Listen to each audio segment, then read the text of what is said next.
Good morning, guys. It is Kate here with Willowy Wigs. I am going to kind of do a little video here talking about kind of what we're looking at the moment and kind of this next cold snap that we're going to see here in the next 24, 48-ish hours. So taking a look at the current temperatures as of 9:30, kind of in the 50s, a couple places, pushing up towards the 60s. Do believe Fayetteville has an air at that station, so don't mind that station.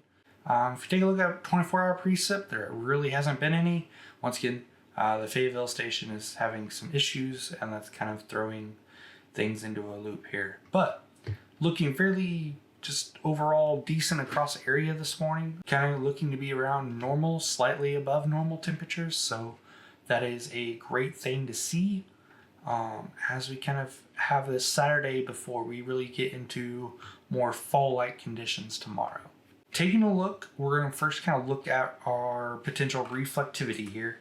So I'm going to kind of push through here. The time is up here. It is in Zulu hours, but I will try to make note of the times. So as we kind of push in here, so this is about right now. About the time I'm editing this video is going to be about 10 a.m. Saturday morning.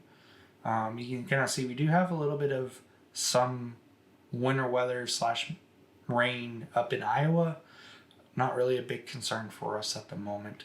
I know there's been some talk about, a flake here, a flake there, and that is technically possible, but we're really going to be lacking the moisture element of that to be able to have that happen. So as we kind of push throughout the day, notice how, we do have a little bit of this stuff that, kind of just starts here, works its way down into, northern central Missouri, but we really don't, that's going to be, we're going to be above freezing at that point.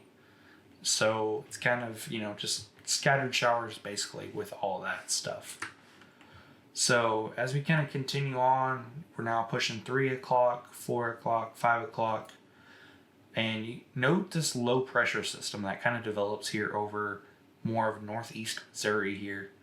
That's going to be important here in a few. So as we kind of push through, just kind of going through, not really seeing a whole lot in terms of, short anything concerning in terms of precipitation or anything like that. Went ahead and switched over to the GFS model. It's a little bit more of a longer range model that's outside of that short, more high resolution data, but it works for what we need it to. So as we kind of push through, we're going to be approaching midnight tonight. And once again, we are pretty clear all through the area. Kind of keep advancing through Sunday morning, still clear. There's just really not, much potential. And, with that, we're through, this is Monday now. So note that low pressure that I just mentioned just a few seconds ago. So it's going to kind of push through the area, kind of do, something sort of like this. So basically as this jet stream kind of buckles and moves down and we get into kind of that trough, we're going to really have that low pressure system can kind of bring down from Canada, and that's going to be kind of what brings in our colder air on Sunday, So as that kind of happens, our temperatures will change with that. So this is this afternoon. This is about 3 o'clock. You can tell, we're still looking at mid to upper 60s across the area for pretty much our high for today. And as we kind of push into the night, we get our, colder air moving back in overnight, losing that daytime heating. As we kind of push through, we get to 3 a.m. on Sunday morning. So what we're looking at here is you're starting to see that polar air, quote unquote polar air, kind of move into the area, especially up into northern Missouri, kind of right along this freezing line here that extends, along the border of Nebraska, Kansas, and Missouri, Iowa, even over to Iowa and Illinois. And so that's going to kind of push its way down more into like central Missouri. So think about the I-70 corridor. However, the issue is that front isn't getting pulled as much during the morning. So current frame that you're seeing on the screen here is 9 a.m.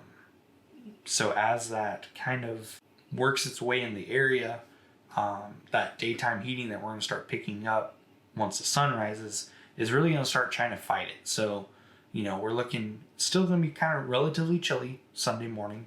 As this kind of pushes through, we get to noon here. You can kind of see these warmer temperatures. I say warmer.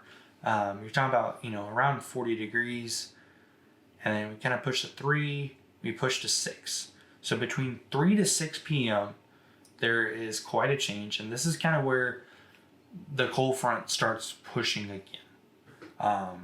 We're going to have that cold front pushing in, and we're going to be losing our daytime heating. And that's really going to be kind of what starts pushing this down. So we're going to have this cold air start creeping in. Notice already, near freezing as of 6 p.m. Sunday evening.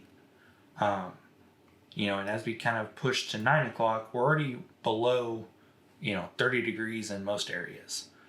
So that cold front in the evening is really going to push through. This can be, after the sun really goes down, and it's going to kind of really push its way into the area, and even down into a decent part of northwest or northern Arkansas and Oklahoma. We look at 6 a.m. Monday, our surface temperatures are going to be in the low 20s, which is going to be really, really chilly. Good news is that once we get between 6 to 9 a.m. Monday morning, we're going to start having that daytime heating come back. Cold front's going to kind of push itself back up to the north. Jet stream's going to start doing the jet stream thing again. And, by noon, we're already, up around 40 degrees. And afternoon, going to be, back up into the 40 or the low 40s. And then in the evening again, we're going to kind of get cold, but not as cold. So really, that jet streams, we're kind of on the back edge of it at the moment. So think of the jet stream being right about here. So kind of on the back edge of it, you have warmer air coming in from the south, from down here, and that's kind of filling up what this area is through here. So now as that jet stream kind of passes through, you kind of get this mix, and that's kind of what you're seeing with this line here. So, and then as that kind of pushes through, by 6 a.m., a lot of people are already going to be above freezing at that point. So, but it is important to note that, yes, the temperatures are going to be cold. However, the main issue is going to be the wind chills, especially for those that are going to be, outside Monday morning. So at 3 o'clock, you're looking at low teens for wind chills.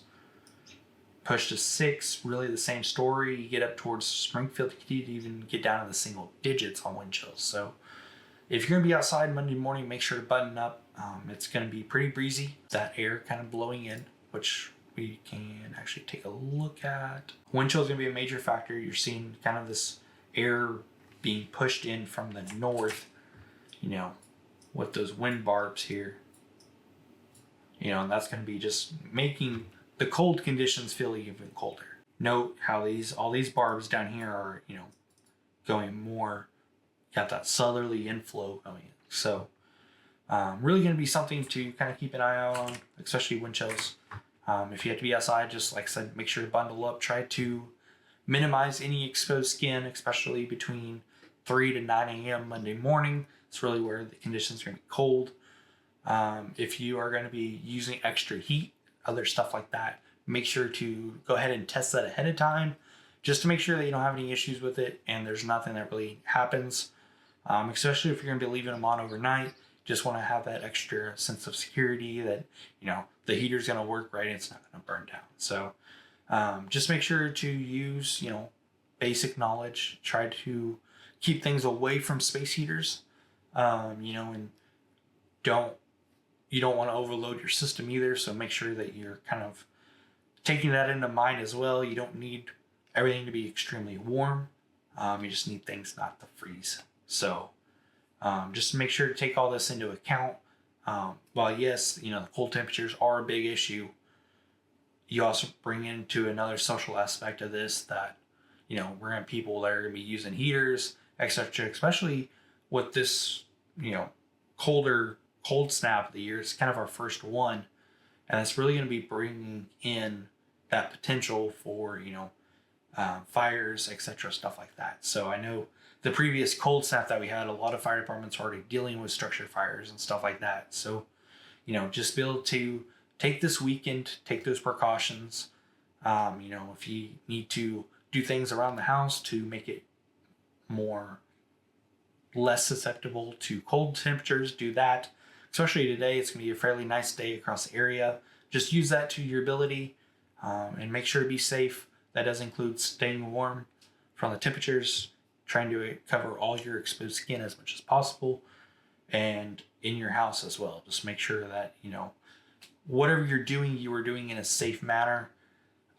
It is much nicer to have, slightly colder indoors than your house on fire. So, and I say that jokingly and seriously. So, just take precautions, understand the risk, understand what you need to do to try to minimize that risk, and go from there. So, I think that's really about all I have for you guys. Hopefully you guys enjoyed the video. I know I haven't really put out a whole lot here lately. The last couple of weeks have been something else. So I do appreciate you guys following along and keeping up with me here. So, but with that, I think we're going to see you out. It is right around 10 o'clock. Going to try to get this edited and out the door by 11. So enjoy your Saturday and have a good one.